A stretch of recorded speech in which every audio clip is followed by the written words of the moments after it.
Bom dia a todos, sejam bem-vindos à videoconferência de resultados da Randon, em que falaremos sobre o segundo trimestre de 2022, trazendo os principais destaques da companhia nesse período. Na tela, apresentamos o aviso legal, recordando que as informações que serão apresentadas hoje não são garantia de desempenho e envolvem riscos, incertezas e premissas, pois se referem a eventos futuros e, portanto, dependem de circunstâncias que podem ou não ocorrer.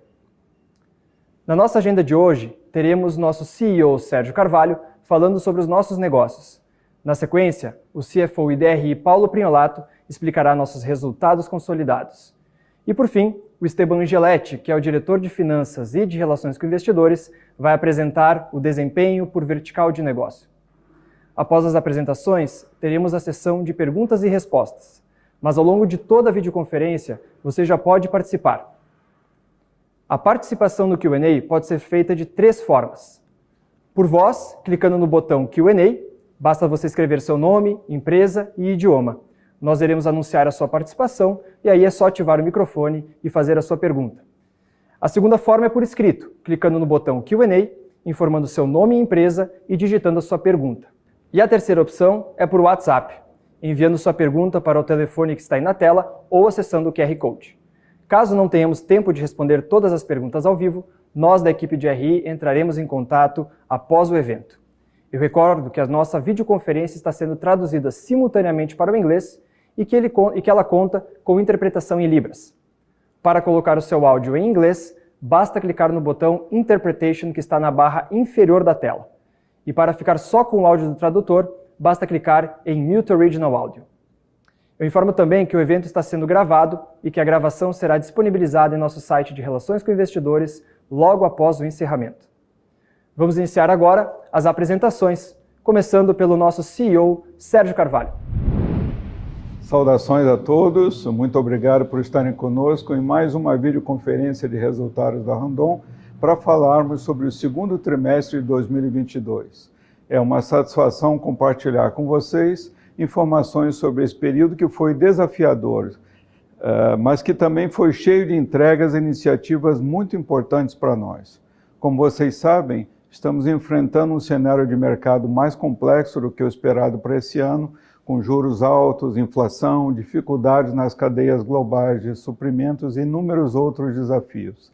Esses fatores têm afetado alguns dos nossos segmentos de atuação com maior intensidade, a exemplo dos implementos rodoviários. Mas ainda assim, dentro do nosso modelo diversificado de negócios, temos setores que estão performando muito bem, como das nossas autopeças e, em especial, o mercado de reposição da controlada Fras-le. Eu reforço que mesmo com essa dinâmica mais difícil no curto prazo, quando olhamos para frente, todas as nossas verticais de negócio têm oportunidades de expansão, de internacionalização, de incremento de portfólio e ganhos de eficiência. E estamos trabalhando muito forte nesse sentido, pessoal. Logo mais eu vou detalhar para vocês algumas dessas iniciativas.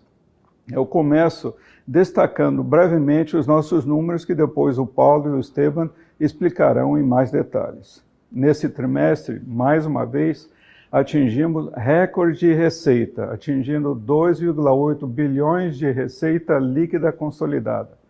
Para chegarmos a esse patamar, cada vertical teve sua relevância. E eu sempre gosto de reforçar essa mensagem sobre o quanto o nosso modelo de negócios tem evoluído, se tornado mais robusto e com muitas oportunidades para explorarmos. A nossa receita no mercado externo atingiu 112 milhões de dólares, um avanço importante de 58% quando comparamos com o mesmo período de 2021. No trimestre, os indicadores EBITDA e lucro líquido foram um pouco inferiores aos comparativos, mas ainda assim em bons níveis. Falando sobre CAPEX, foram 73 milhões de reais no trimestre, principalmente para manutenção dos ativos e ganhos de produtividade. Como sempre, estamos sendo muito criteriosos com os nossos investimentos. Nossa dívida líquida, sem os números do Banco Randon, atingiu 2,1 bilhões de reais e mantivemos a nossa alavancagem em um bom nível. Além disso, continuamos entregando uma ótima rentabilidade sobre o capital investido. Mas, pessoal, eu gostaria de chamar a atenção de vocês para o gráfico que está aparecendo na tela agora. Aqui nós podemos observar a consistência dos nossos resultados, trimestre após trimestre, e mesmo com todos os desafios que eu comentei, nossas receitas seguem crescendo, continuamos com uma boa geração de caixa bruto e com lucratividade. E é essa resiliência que nós tanto perseguimos. E temos certeza de que ela estará cada vez mais presente nos nossos resultados com as diversas iniciativas que estamos conduzindo em diferentes frentes de atuação, relacionadas principalmente à inovação, à internacionalização, ao aumento de portfólio, à eficiência operacional e à sustentabilidade. Nesse trimestre, tivemos muitas novidades em cada uma delas e eu quero compartilhar com vocês.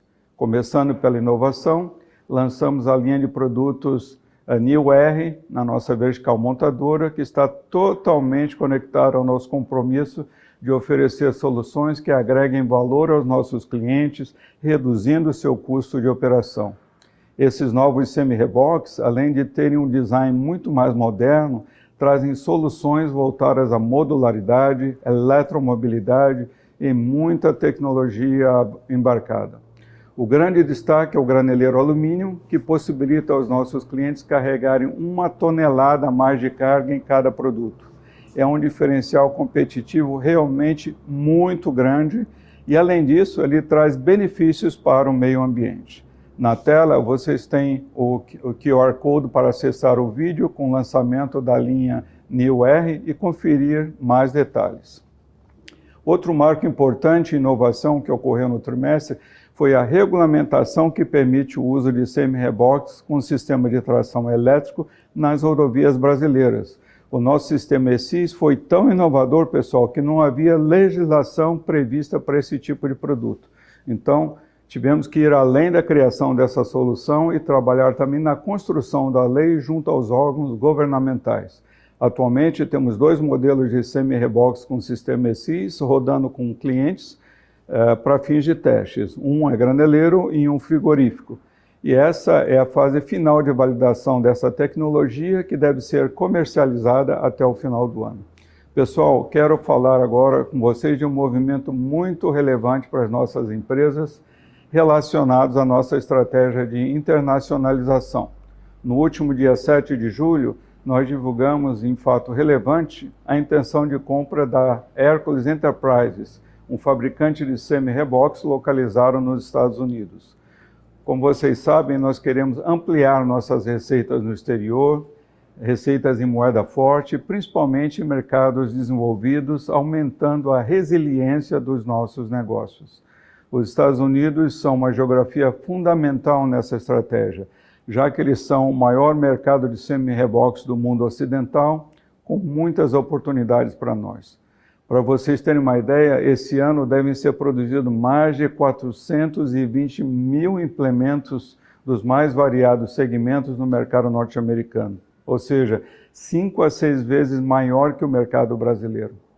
Sabemos que existem muitas sinergias para capturarmos, seja na própria operação da vertical montadora, seja levando nossas autopeças que poderão equipar os semi-reboques e também acessar o mercado local, sendo vendidas a outros fabricantes. E além do movimento de M&A, temos mais uma frente para reforçar nossa entrada nos Estados Unidos, que são as exportações de semi-reboques a partir das nossas plantas brasileiras. Recentemente, fechamos um importante pedido que começa a ser embarcado a partir do 3º trimestre para um novo cliente e que abre ainda mais possibilidades para as nossas empresas. Outro ponto que nós temos nos dedicado muito é na eficiência das nossas operações. Nós queremos buscar níveis globais de excelência e a nossa RTS Industry está tendo um papel fundamental nessa frente. Eu vou comentar algo sobre os nossos projetos implementados no trimestre, mas também que temos diversos outros que estão em andamento e que vamos seguir compartilhando com vocês ao longo dos próximos meses. Eu começo falando sobre o aumento da capacidade produtiva na controlada Master, que agora conta com uma forjaria automatizada e robotizada. Além disso, foi inaugurado um novo sistema de armazenagem de peças que amplia a velocidade, a organização e a segurança no manuseio de materiais. Um outro exemplo é a automação da linha de painéis EcoPlate, que são as laterais dos nossos semi-reboques graneleiros. Antes, o processo produtivo era totalmente manual e agora ele conta com células totalmente robotizadas. É mais competitivo para a nossa operação, com inúmeras vantagens em termos de segurança e qualidade. Eu convido vocês a assistirem o vídeo que pode ser acessado pelo QR Code que está na tela. Nele vocês vão ver essa linha em funcionamento. Outro projeto muito importante de produtividade, alinhado à expansão do portfólio, foi a inauguração da IOS Campinas. Essa nova fábrica foi totalmente constituída para ser a mais moderna das soluções em eficiência operacional, algo que chamou a atenção até dos nossos parceiros da IOS Alemanha. Todo esse trabalho feito pela nossa RTS. Essa unidade amplia o leque de produtos oferecidos pela empresa, que passa a contar com a fabricação de componentes agora para ônibus, pessoal, e que estabelece presença na cidade de Campinas, em São Paulo, uma localização bastante estratégica, próxima aos fornecedores e clientes. Pessoal, eu gostaria de falar de outro tema fundamental para as nossas empresas, a sustentabilidade. Nesse segundo trimestre, lançamos mais uma edição do nosso relatório, o primeiro com a asseguração externa, e realizamos a segunda edição do evento Ambição ESG.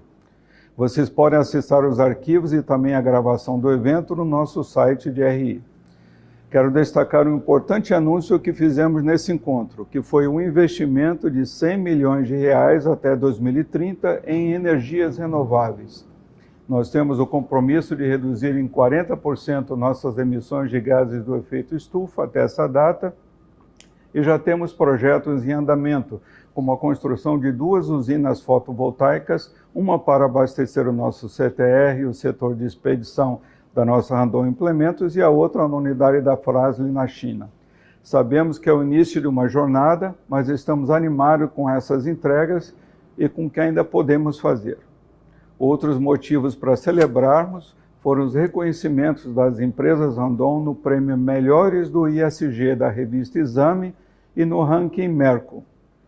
Nós temos evoluído muito nos temas nos últimos anos e receber essas premiações nos mostra que estamos no caminho certo.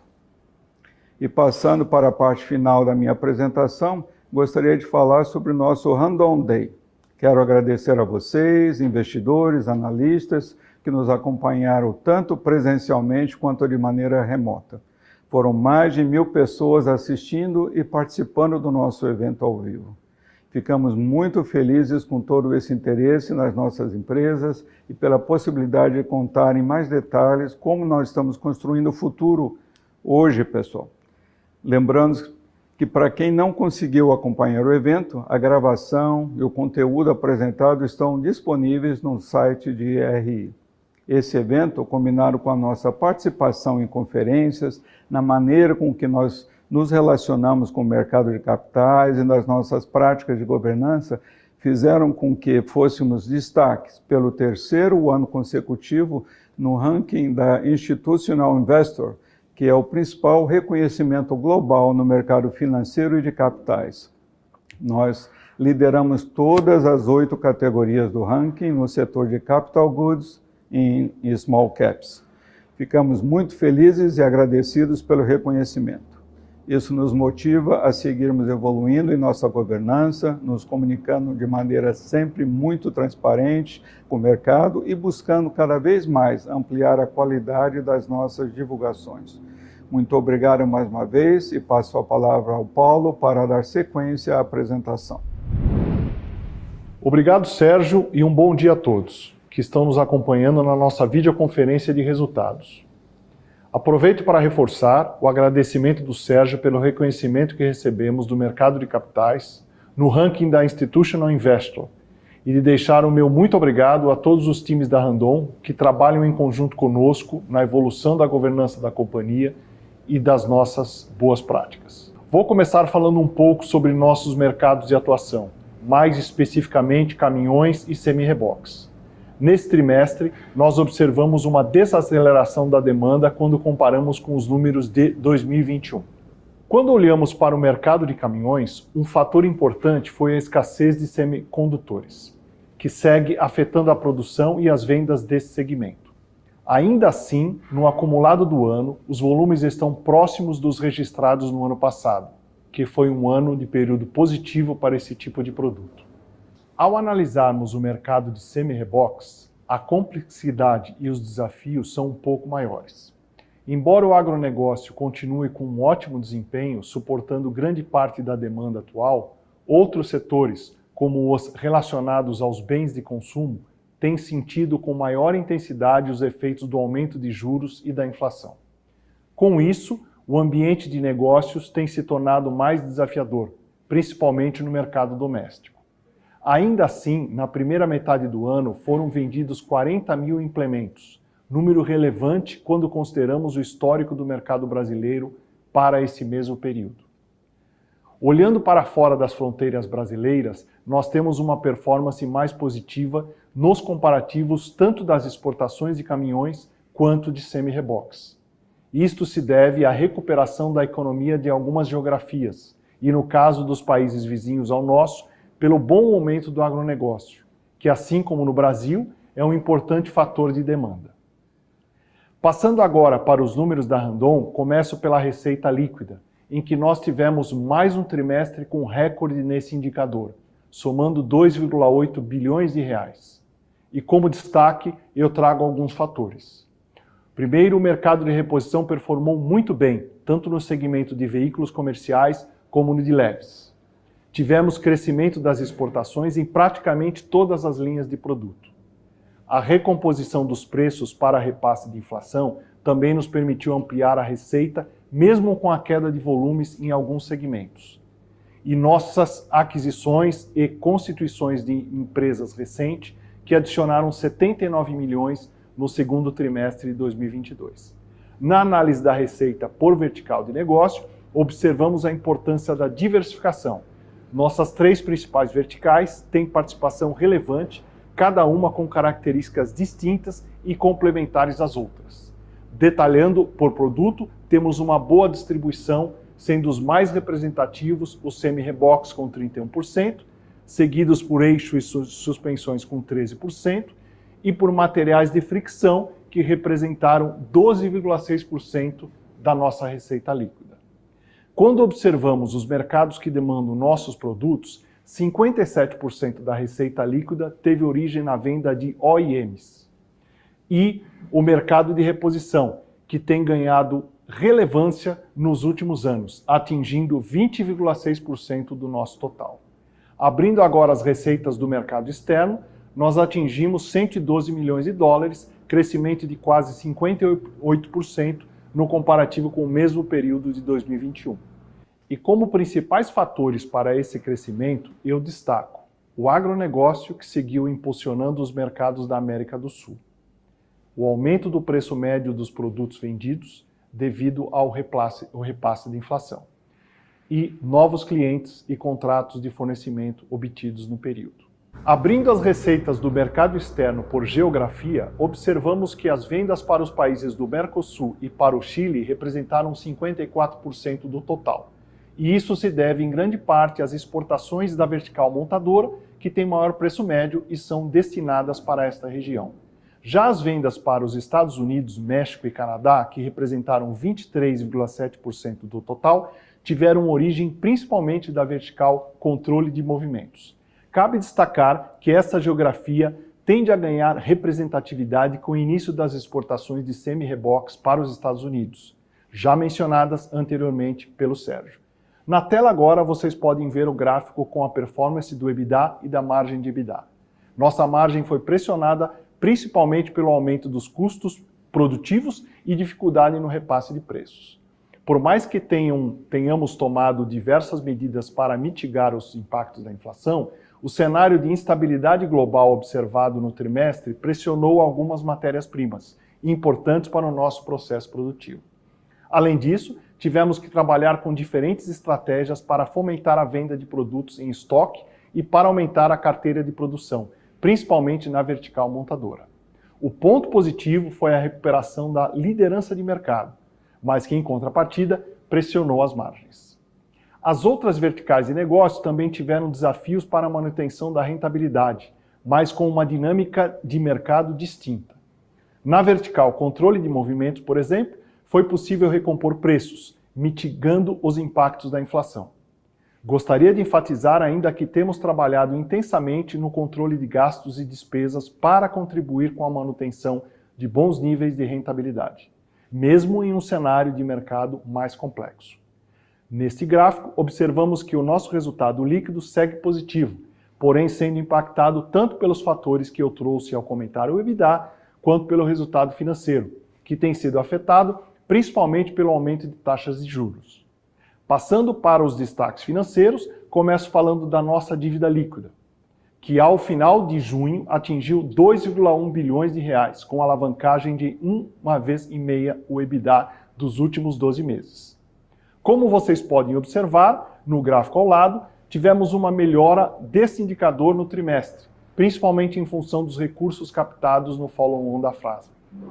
Neste mesmo período, o custo médio da dívida aumentou, passando de 13,1% para 15% ao ano, em função do aumento da taxa da Selic.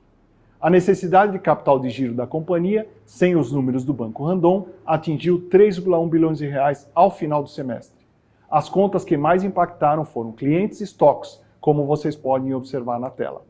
Mas gostaria de enfatizar que estamos conduzindo diversas ações para reduzir a nossa NCG, que já foram percebidas ao longo do segundo trimestre de 2022 e que serão ampliadas nos próximos meses.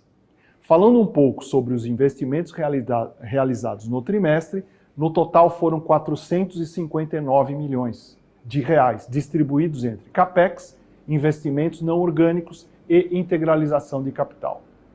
Antes, o Sérgio mencionou diversas iniciativas e projetos, em que parte desses recursos foram investidos. Mas eu vou destacar aqui a integralização de capital, que somou 380 milhões de reais, e dos quais 368 milhões foram para o follow-on da Fras-le, evento em que aumentamos a nossa participação nessa controlada para 52,6%. E para finalizar a minha parte, eu vou comentar um pouco sobre a nossa performance no mercado de capitais.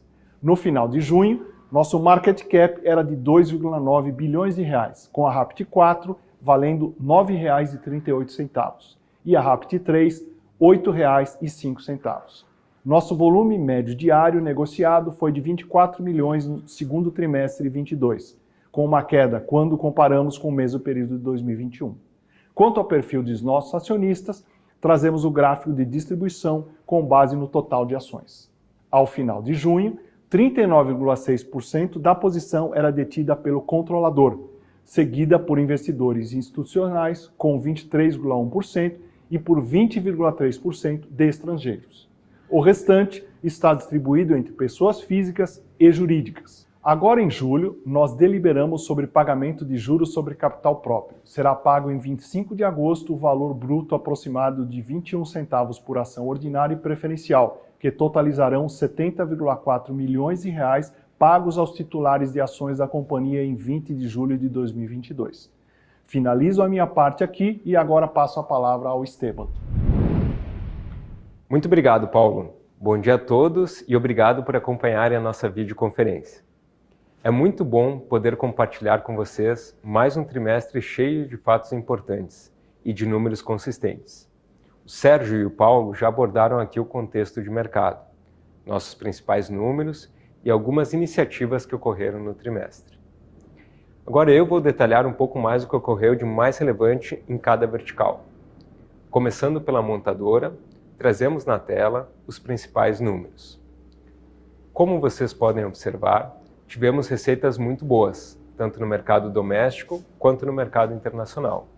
Mas como vínhamos sinalizando desde o último trimestre, o cenário econômico atual, combinado com o ambiente de mercado muito competitivo, pressionou as margens neste trimestre. Eu destaco os seguintes pontos desta vertical. Aumento da receita líquida em 22% no comparativo com o segundo trimestre de 2021, em grande parte pela recomposição de preços ao longo do período. entrega de 7.245 semi-reboques, somando mercado interno e externo, que representa uma redução de 12% em comparação com o mesmo período do ano passado. Avanço na entrega de vagões em relação ao primeiro trimestre de 22, porém ainda em patamar inferior quando comparado ao mesmo período de 21. Volumes vendidos para o mercado externo avançaram 36%, devido ao aumento da demanda nos países da América do Sul, em especial o Chile. Analisando as receitas desta vertical por linha de produto, observamos a ampliação da diversificação dos negócios. Já temos praticamente 1/3 das nossas vendas provenientes de segmentos menos cíclicos ou em negócios complementares, como a reposição, o mercado externo e vagões. E mesmo os semi-reboques no mercado interno, que concentram a maior parte destas receitas, têm grande exposição ao agronegócio. Nesse ponto, eu trago um dado relevante para vocês. No segundo trimestre, 69% dos semi-reboques vendidos foram para este setor econômico. Falando mais especificamente do EBITDA, nós tivemos impactos nas margens de forma mais intensa, em função do aumento de custos de insumos e também das decisões estratégicas de recuperar market share e reduzir estoques. O efeito positivo foi que voltamos à liderança de participação de mercado, tanto no trimestre quanto no acumulado do ano. Neste gráfico da tela, vocês podem observar como ficou a distribuição do market share no segundo trimestre de 2022. Falando agora da vertical autopeças, veículos comerciais, que representa praticamente 1/3 das nossas receitas, eu gostaria de destacar o crescimento de 36% da receita líquida no comparativo com o segundo trimestre de 21, principalmente pela recomposição de preços, pelo mix de produtos vendidos e pela adição de receitas da Castertech Schroeder, de quase 60 milhões de reais só neste trimestre. Redução de volumes na comparação com o primeiro trimestre de 22 devido às paradas de produção das OEMs e desaceleração no mercado de semi-reboques. O EBITDA dessa vertical apresentou leve queda no comparativo trimestral, principalmente pelo impacto da inflação na cadeia de suprimentos. Agora na tela, vocês podem ver a distribuição da receita líquida por segmento.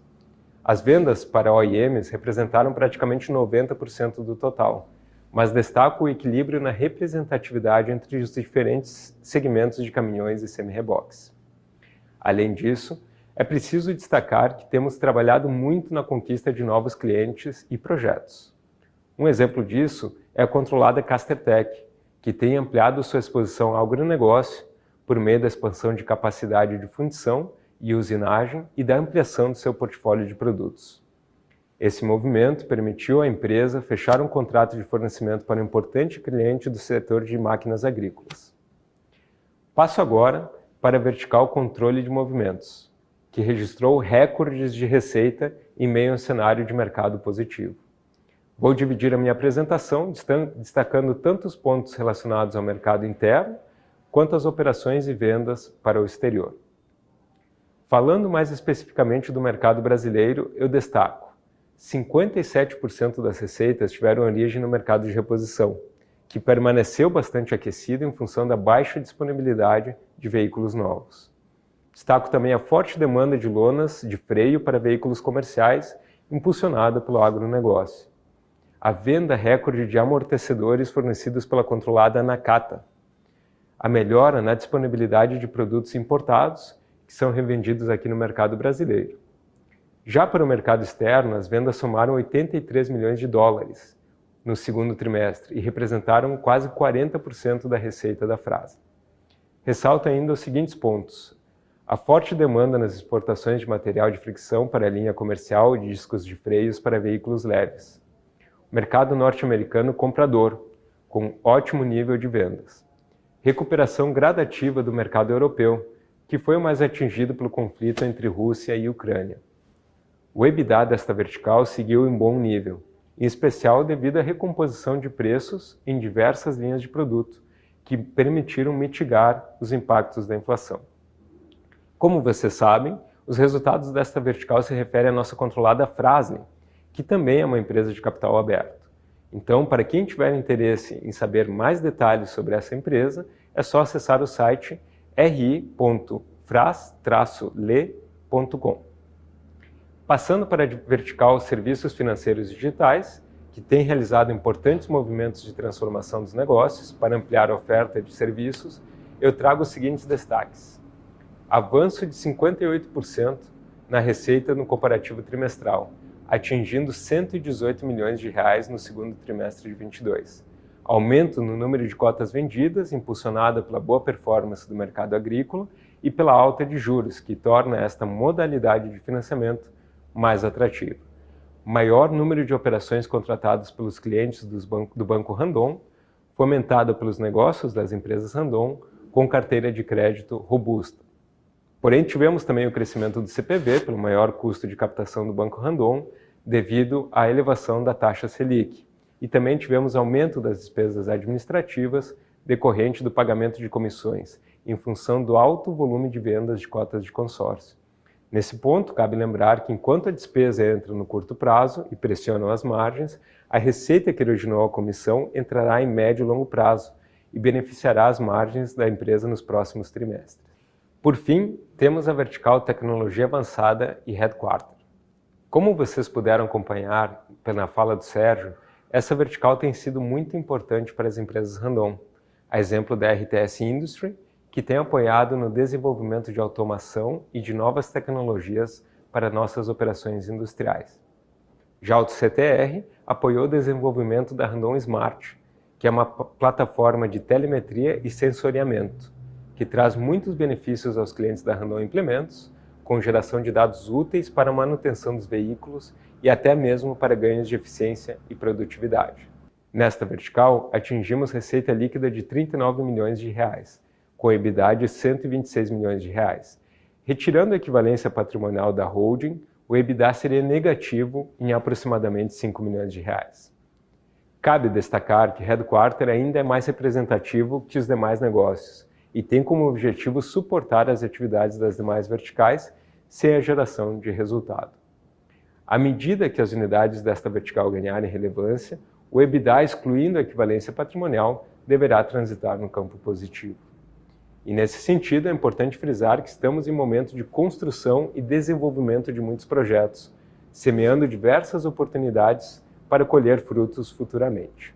A Naiwan, nossa controlada que fabrica nanopartículas de nióbio, é exemplo disso. Já estamos fornecendo esta tecnologia para um parceiro de negócios, mas temos muitos outros projetos em andamento para ampliar as oportunidades de crescimento, não só desta unidade, mas das empresas Randon como um todo. Assim, termino minha apresentação. Também aproveito para agradecer o reconhecimento do mercado de capitais no ranking da Institutional Investor e pela participação de todos vocês em nosso Investor Day. Devolvo a palavra ao Davi para iniciarmos a nossa sessão de perguntas e respostas.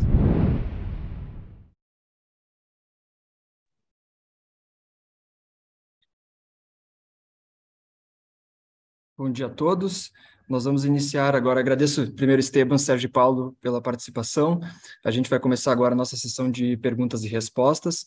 Lembrando que a participação de vocês pode ser feita de 3 formas, como vocês podem ver na tela. Por voz, clicando no botão Q&A, escrevendo seu nome, empresa e idioma. E aí a gente chama vocês para ativar o microfone e fazer a sua pergunta. A segunda forma pode ser por escrito, mesma forma, escrever seu nome, empresa e digitar a pergunta ali no campo do Q&A, e a gente lê ela depois para passar os executivos fazerem a resposta. E a terceira opção é por WhatsApp. A gente tem o QR Code aqui, o número do telefone. Caso queira mandar pergunta também por essa via, a gente vai controlando aqui, depois a gente faz a pergunta da mesma forma.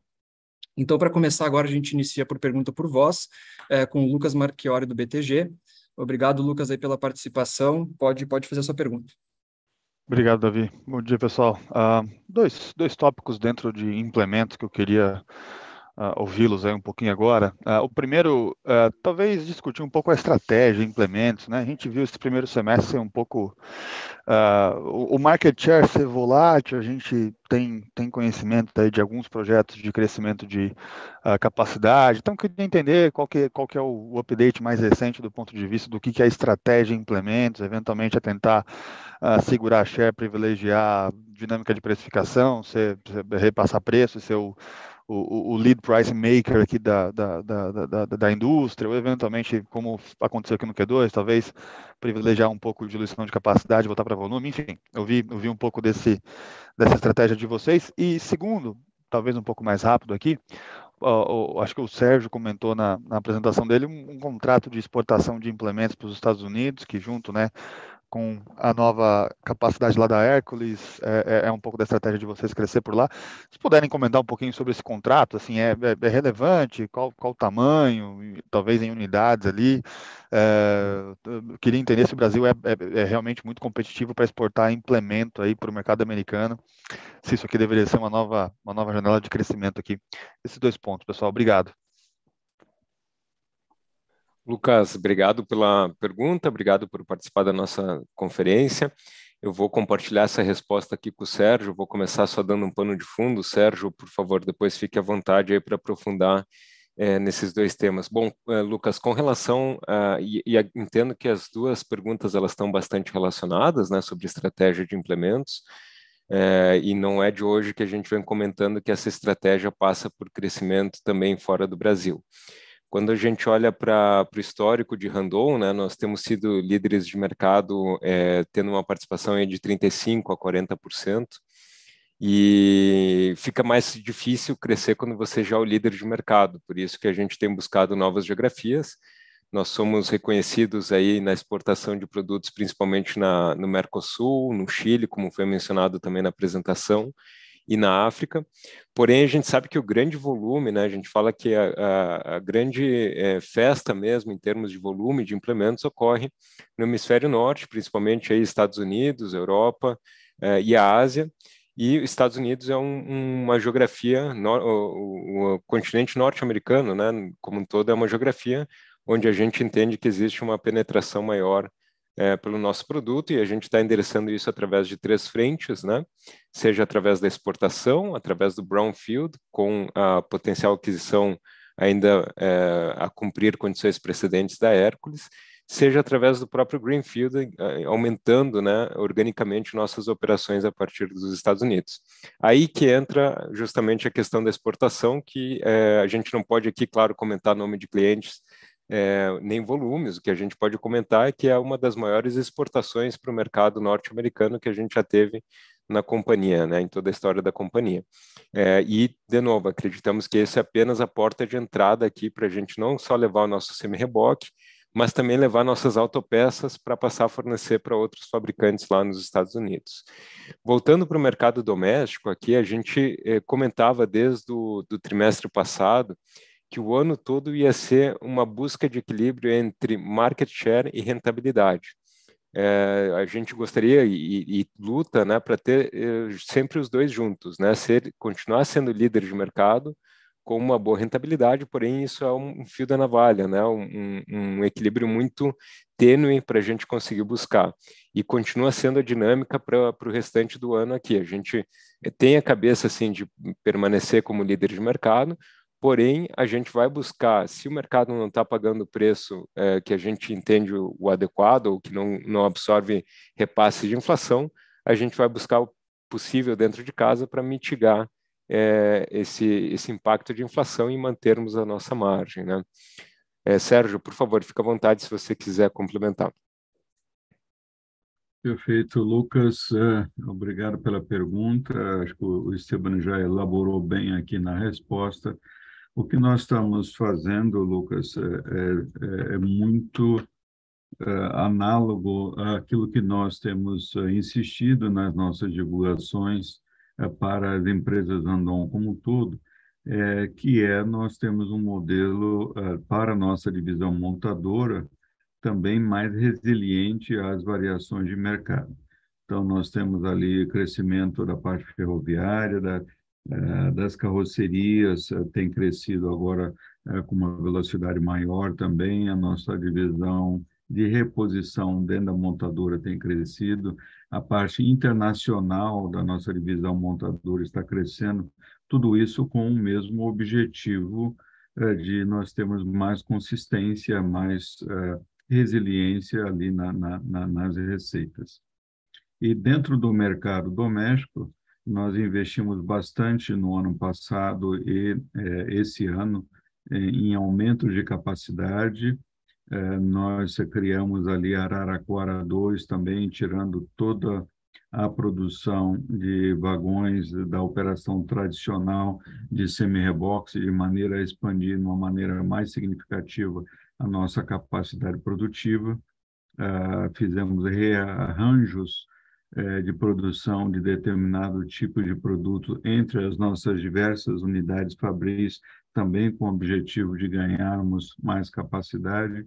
Fizemos investimentos pesados em automação, em novas linhas, de forma que temos uma capacidade instalada maior. O mercado está um pouco mais brigado, digamos assim, quando comparado com 2021, não é aquela pujança que nós vimos em 2021, e a nossa forma de,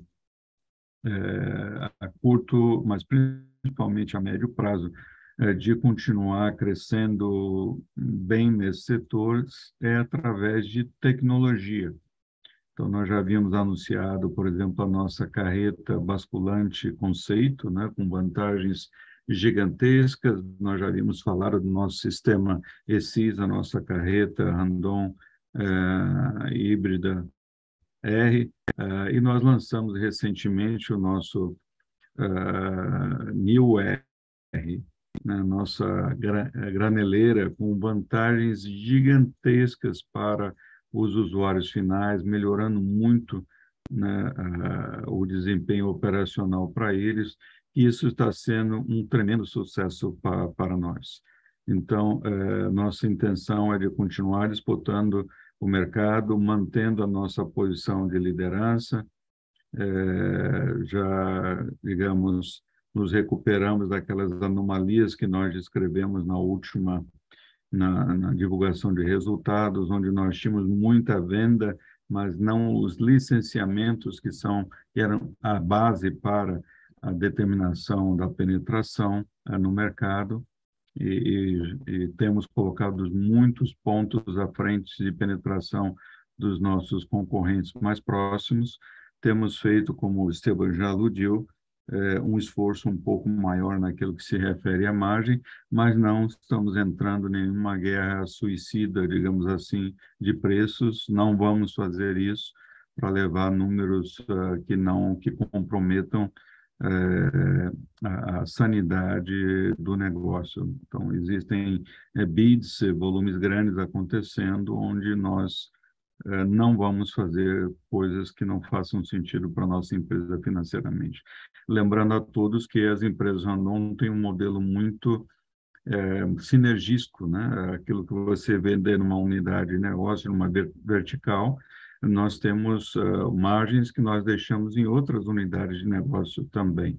Então, mesmo quando se olha para uma determinada vertical, eu lembro que existem margens que ficam dentro da divisão autopeças, dentro da nossa divisão, vertical de serviços financeiros também. Então, existe muita sinergia, muita simbiose no nosso modelo operacional. Lucas, espero ter respondido a sua pergunta.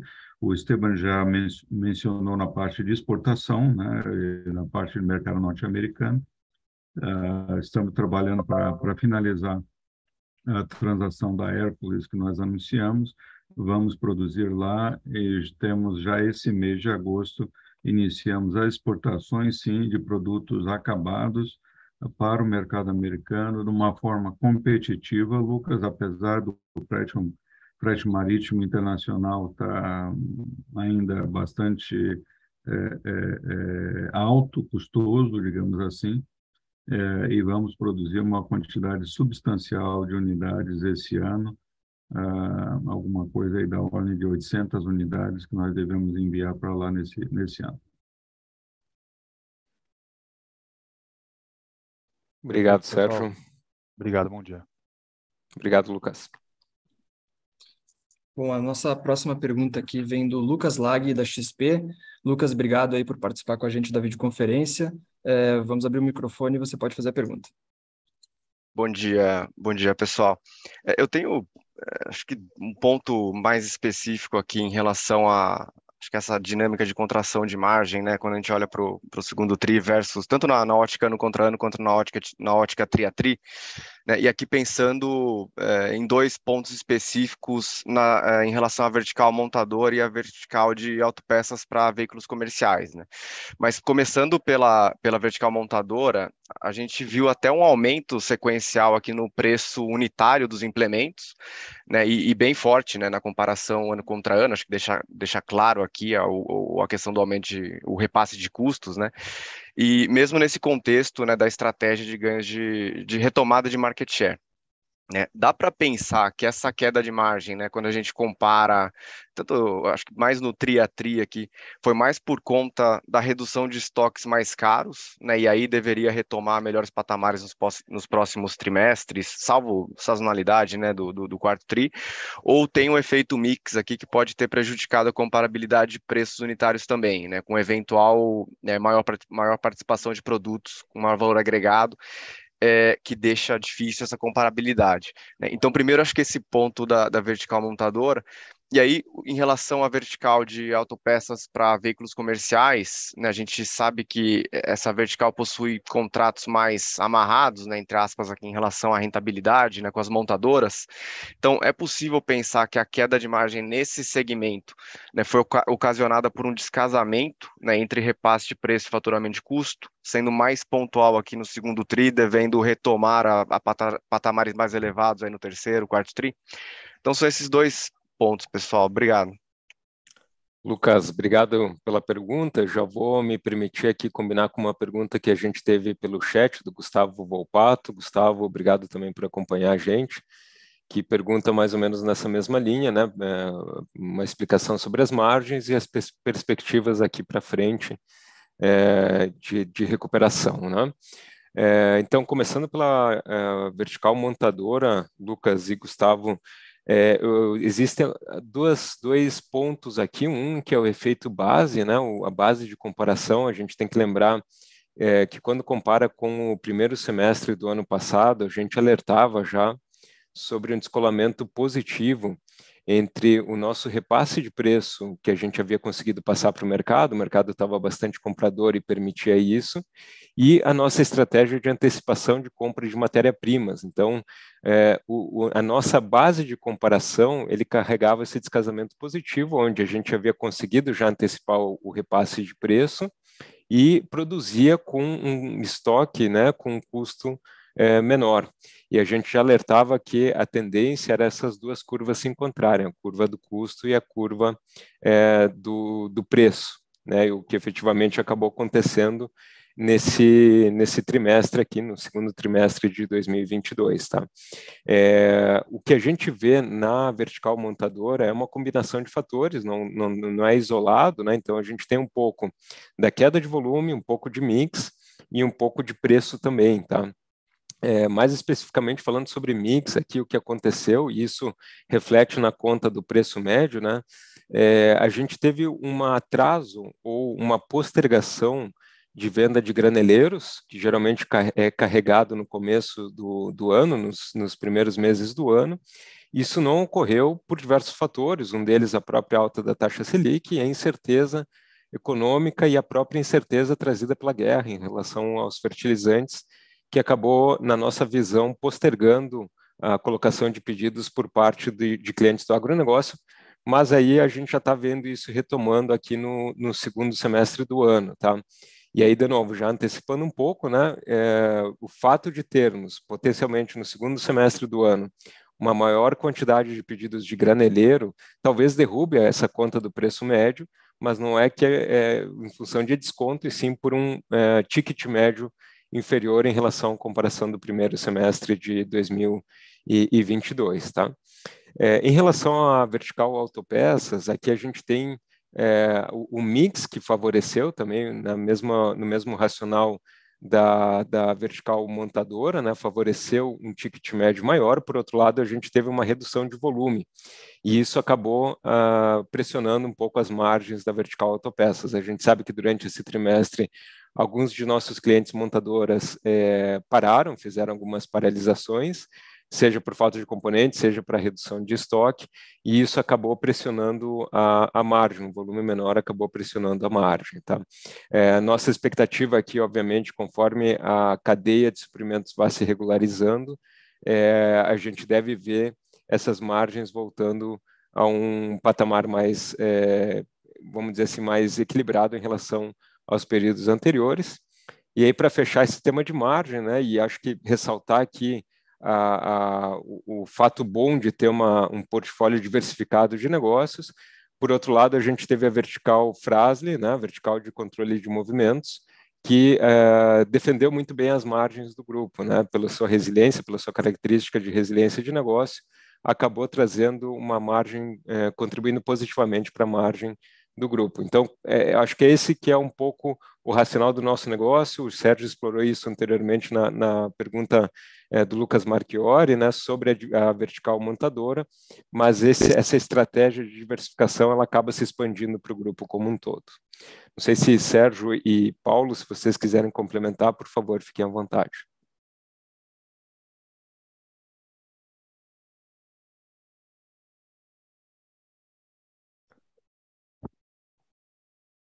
Você já caracterizou muito bem, Esteban. Obrigado. Obrigado, Esteban. Ficou bem claro. Obrigado e bom dia para vocês. Obrigado, Lucas. Bom, vamos passar então para a nossa próxima pergunta, que vem do Luiz Capistrano, do Itaú BBA. Luiz, obrigado por participar aqui da videoconferência. Pode fazer a sua pergunta.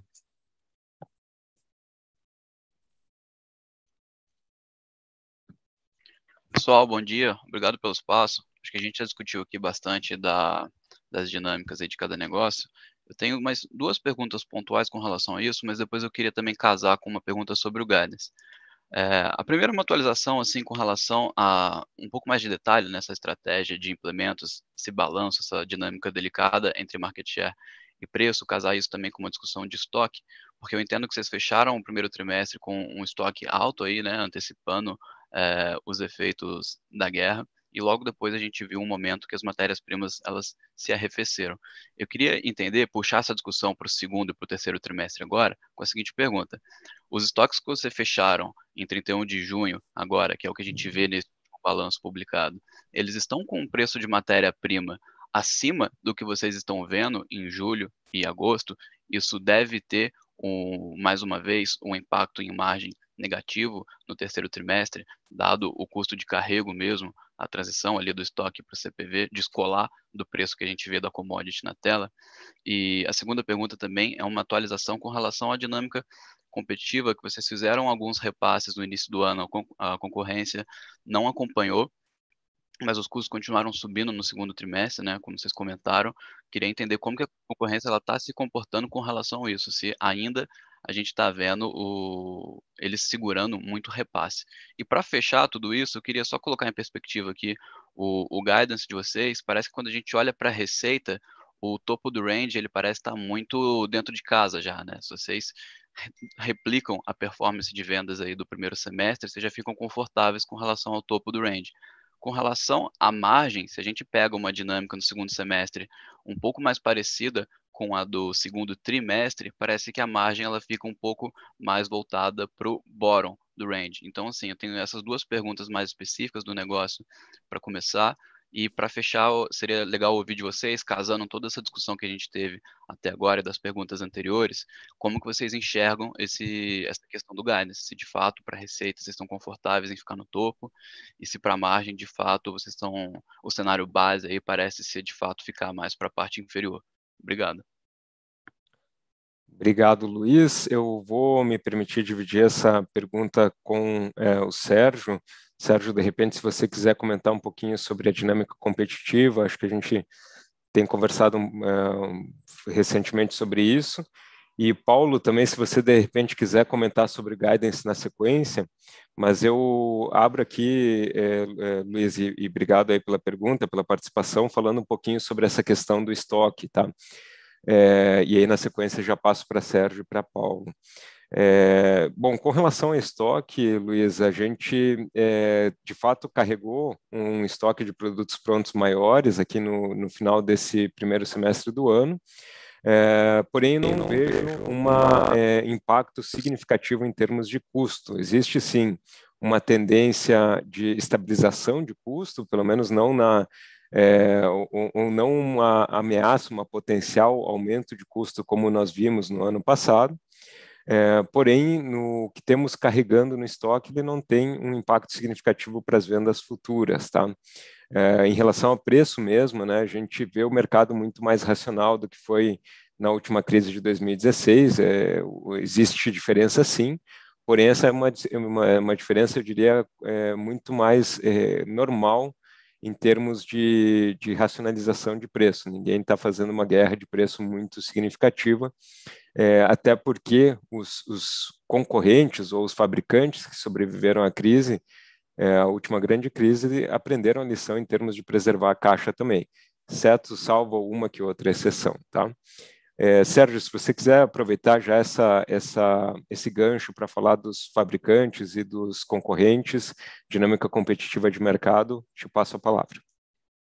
Perfeito. Eu entendo que a pergunta aqui seja mais focada na vertical montadora, certo, Luiz? Perfeito, Sérgio. Ok. Então, Luiz, nós tivemos em 2021 uma dinâmica um pouco fora do normal, no sentido que o mercado havia crescido de uma forma extremamente rápida, né? Foram 34%, se não me falha a memória, de crescimento do tamanho do mercado, chegando a mais de 90 mil unidades.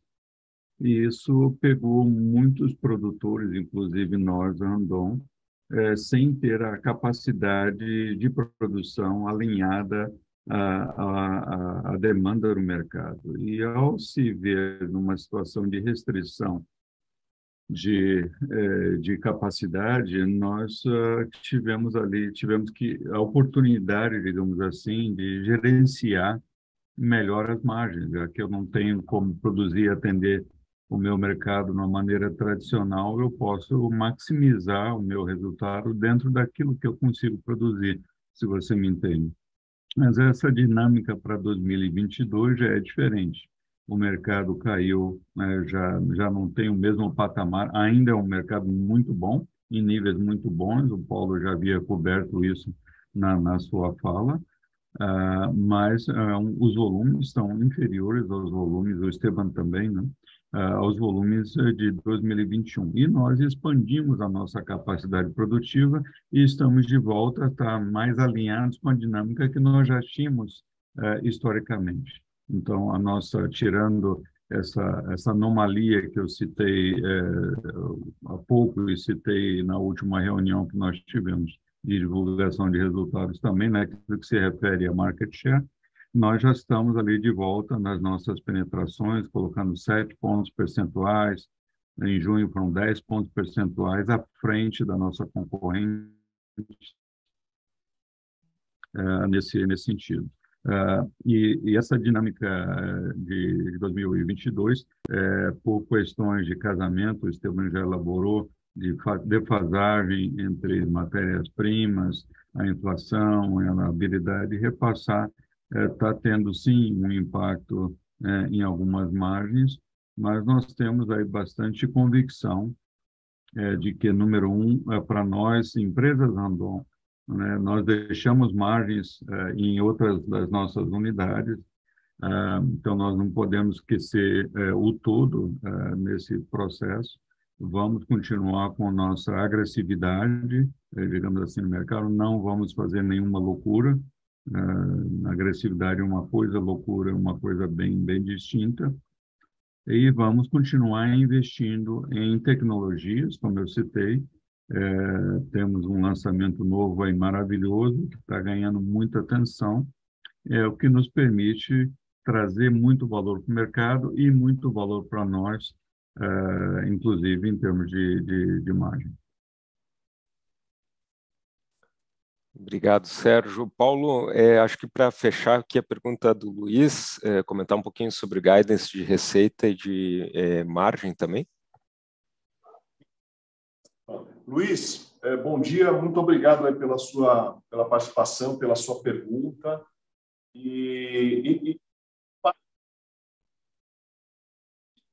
Acompanhando de perto o nosso guidance, aquilo que nós definimos e o que realizamos e a nossa projeção Então, nesse momento, o que a gente pode dizer com relação ao guidance, nós estamos bem confiantes e reafirmamos o guidance que a gente divulgou no início do ano, tá?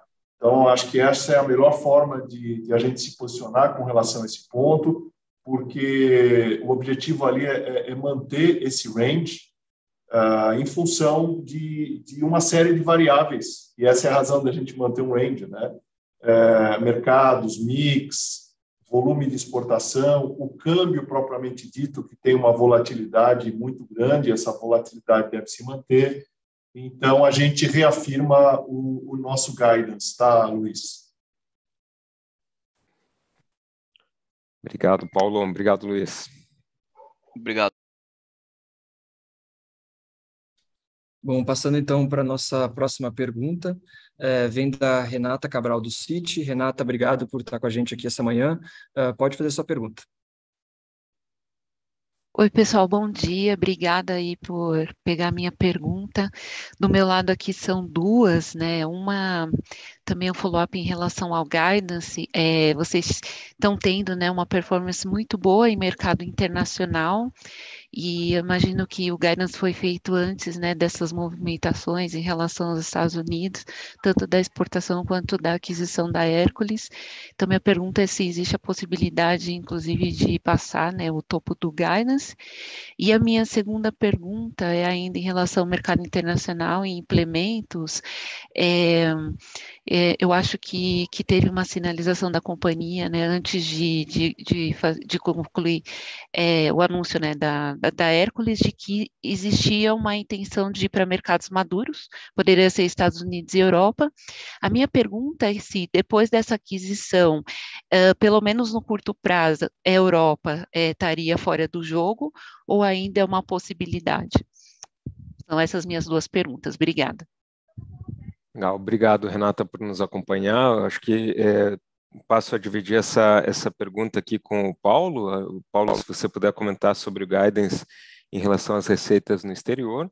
E, na sequência, Sérgio, para comentar um pouquinho sobre essa possível ida das nossas operações aí para a Europa, ou ampliação, na verdade, das nossas operações na Europa. Renata, bom dia. Obrigado pela participação e pela sua pergunta. Com relação ao nosso posicionamento nesse momento é reafirmá-lo, tá? Claro que a gente sempre trabalha em todas as frentes para superar os indicadores, mas nesse momento a gente reafirma o guidance que já foi divulgado, inclusive também das exportações. Se ao longo dos próximos meses, claro, a gente sentir uma variação ou projetar uma variação significativa em alguns dos indicadores, aí, nesse caso, a gente informaria todo o mercado, tá? Mas não é o caso neste momento, ok?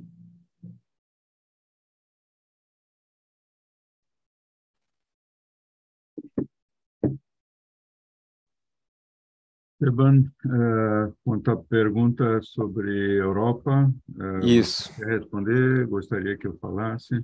Se você puder comentar um pouquinho, Sérgio, nesse momento a gente vem falando já, né, a ideia de entrar em países maduros, em mercados maduros, e Estados Unidos foi um movimento mais recente, mas a possibilidade também de avançar em outras geografias como a Europa, né?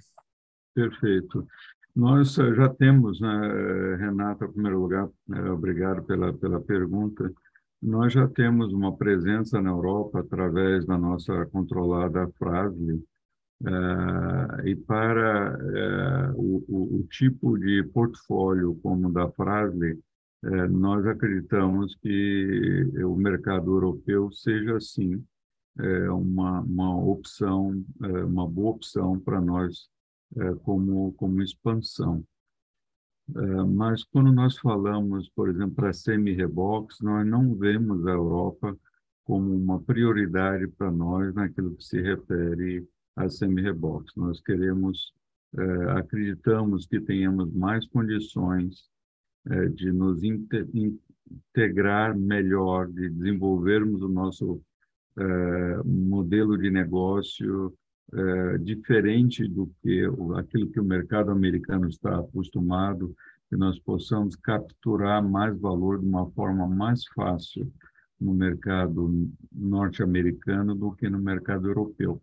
Então, o nosso ponto de atenção está sendo para a nossa divisão montadora, mesmo para nossas autopeças, não me refiro a Fras-le aqui, me refiro às autopeças para veículos comerciais. O mercado norte-americano ele está mais acima na nossa prioridade. Perfeito, Sérgio, obrigado. Mais uma vez, obrigado, Renata. Obrigada a vocês, bom dia.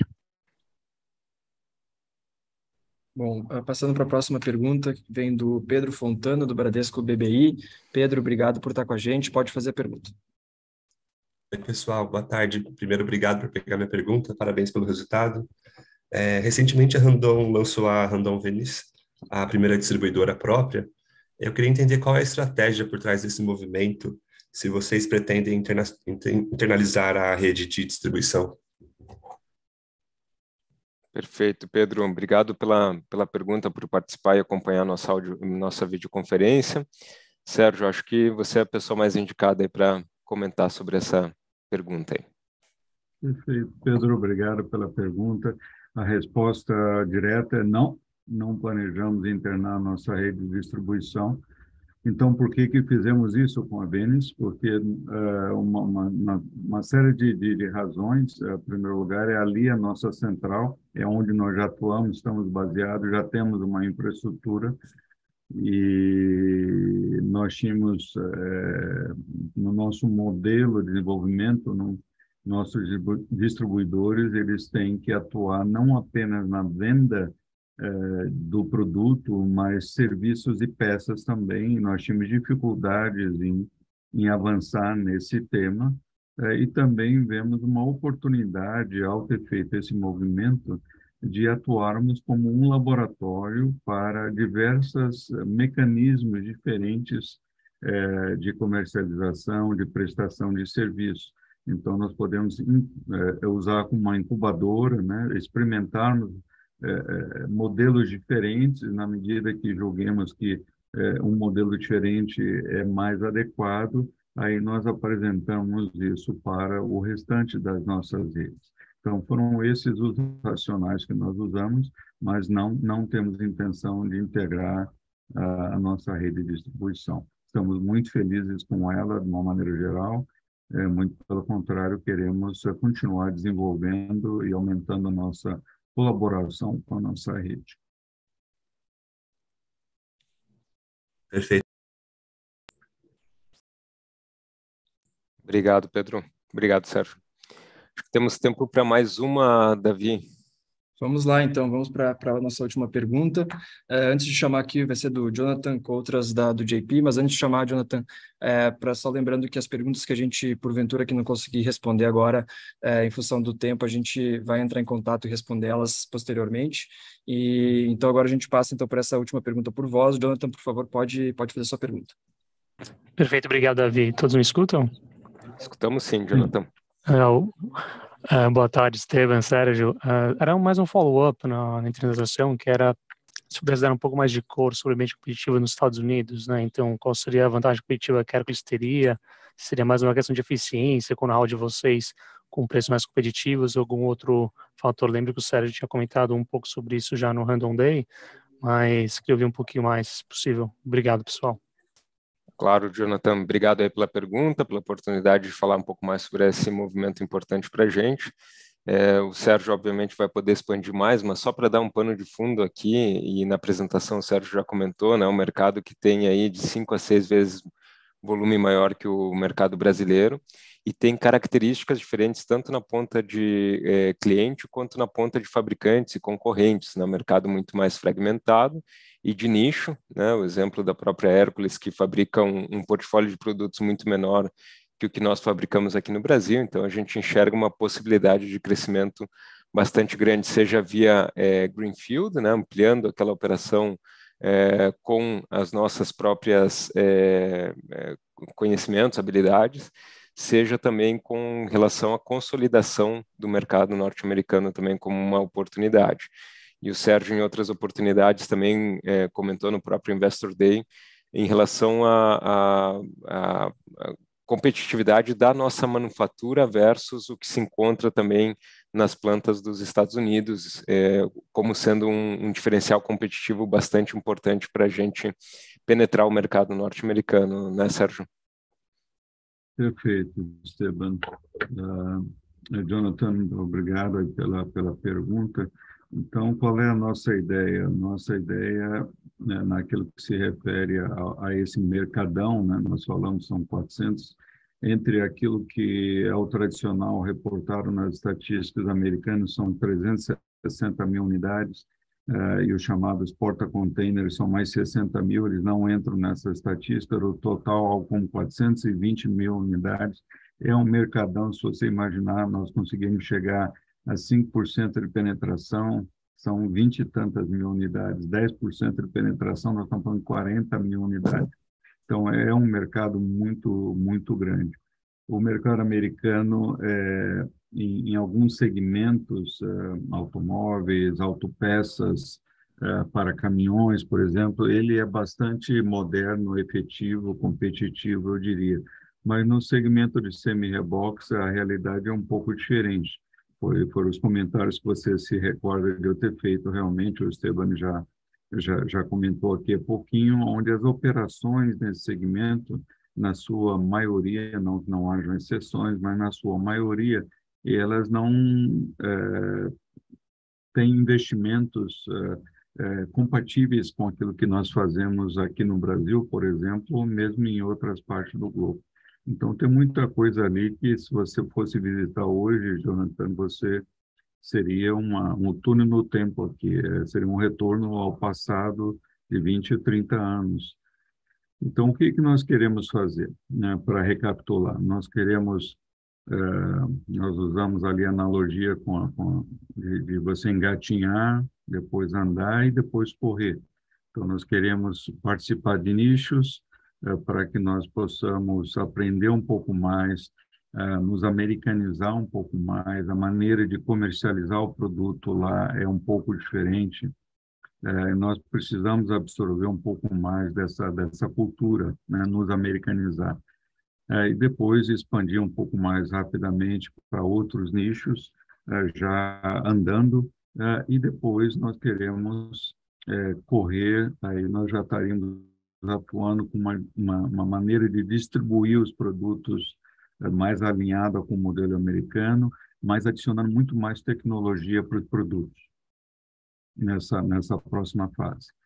E nós lembramos que nós não queremos participar desse mercado americano do mesmo jeito que todos participam. O mercado americano é muito horizontalizado, são todas montadoras, compram todos os produtos dos mesmos players, e grande parte do valor agregado é aquilo que está abaixo, né? São os freios, os eixos, as suspensões, os pés mecânicos. Isso carrega um valor muito grande. E eles compram tudo isso. E nós possuímos e produzimos tudo isso. Então, o nosso modelo, em termos de integração, a partir do Brasil, é bem verdade, ele é bastante diferente. Isso vai nos dar uma vantagem